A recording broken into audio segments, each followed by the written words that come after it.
Bonjour tout le monde, mon nom est Joël, je travaille ici à la Librairie de la Liberté depuis déjà 8 ans. Dans le cadre du mois de l'Histoire des Noirs, j'aimerais vous présenter quelques volumes que je trouve particulièrement intéressants. Le premier, en fait, c'est un volume général qui ne parle pas exclusivement de la question des Noirs. C'est celui de Bertrand Van Riebeecke, qui est maintenant disponible dans les livres de poche. L'Amérique avant les États-Unis, une histoire de l'Amérique anglaise de 1497 à 1776, évidemment, année de la Déclaration d'indépendance américaine. Ce livre-là, qui est très bien monté, très bien documenté, a le mérite d'illustrer tout l'arrière-plan historique dans lequel va s'insérer les différents mouvements d'immigration des différentes nations en Europe, et particulièrement, bien sûr, de l'importation des esclaves des terres africaines qui, évidemment, vont constituer la base de la population afro-américaine par la suite. Donc, une lecture savante, mais accessible et très bien faite. Le deuxième document auquel je voudrais faire référence, vous l'avez peut-être déjà vu en film, il a été adapté il y a quelques années, c'est le récit de Salomon Northup, esclave pendant 12 ans, dans cette édition-ci à petit marché, à petit prix, à 9,95. C'est l'histoire, comme il y en a beaucoup, d'un esclave qui en fait, dans ce cas-ci, ce n'était pas un esclave, mais bien un homme libre qui a été mis en esclavage des suites d'une situation d'un guet-apens et qui a vécu les affres donc, de cet esclavage au milieu du 19e siècle. C'est un récit très poignant où on voit la réalité et toute sa pensée par rapport à la situation avec sa femme et ses enfants qui est vraiment déchirant, qui mérite de s'y remettre. Un autre document, cette fois-ci tout récent, c'est de Angela Davis, Une lutte sans trêve. Angela Davis, a-t-on besoin de la présenter encore? C'est cette noire afro-américaine qui portait l'afro et qui fut jadis, en son temps, mise sur la liste des 10 personnes les plus recherchées aux États-Unis. Militante, professeure à Berkeley pendant quelques années, et qui, dans ce livre-là, donc Une lutte sans trêve, laisse toute une série de conférences et de discours sur non seulement la nécessité de continuer la lutte après ce qu'on a pu vivre à Baltimore ou à Ferguson, entre autres choses, mais bien sûr aussi dans une perspective internationaliste, sans oublier évidemment la situation des femmes. Un petit roman qui mérite de s'y attarder, celui de James McBride, Miracle à Santa Ana, qui fut adapté au cinéma sous le même titre, Miracle at Santa Ana, par le réalisateur Spike Lee, qui a d'ailleurs fait lui-même le film Malcolm X, n'est-ce pas, qui met en vedette Denzel Washington.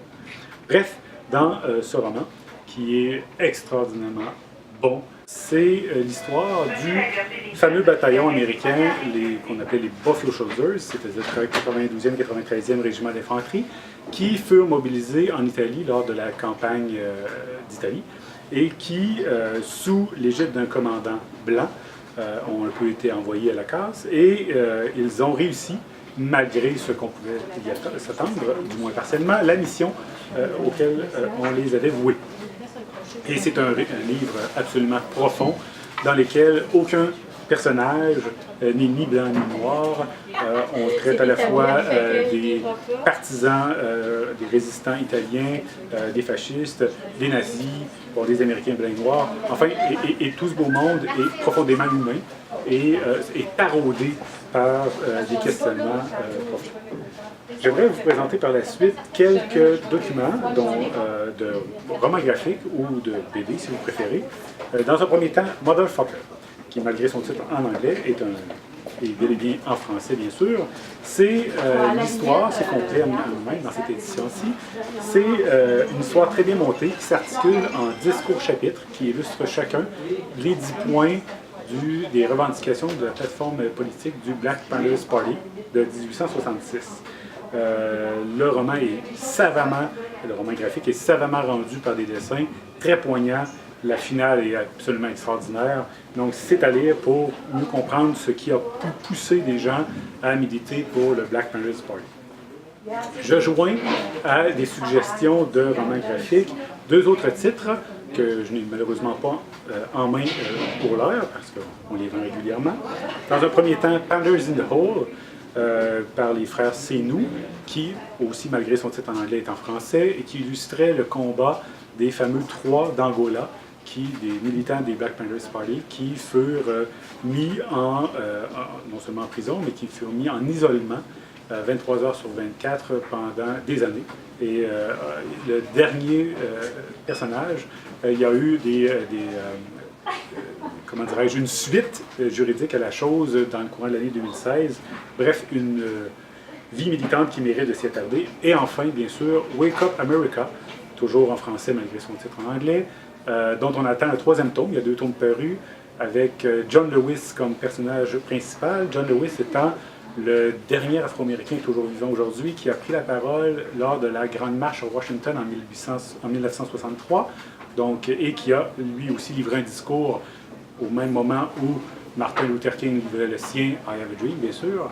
Et John Lewis, personnage extraordinaire, qui nous relate sa vie, la vie de cette lutte des Afro-Américains pour la dignité durant les années 60 particulièrement. Et donc, le troisième tome qu'on attend couvrira la période 1963-1968 jusqu'à l'assassinat de Martin Luther King. Donc, c'est à lire, dessin magnifique, mais surtout un contenu très poignant. Alors, voilà. Je vous invite d'ailleurs à voir sur Internet la magnifique photo de John Lewis au moment de l'assermentation de Barack Obama au lendemain de durant les lendemains de sa première victoire présidentielle en 2008 ou 2009, s'il vous plaît. Alors voilà, très bon mois d'histoire des Noirs.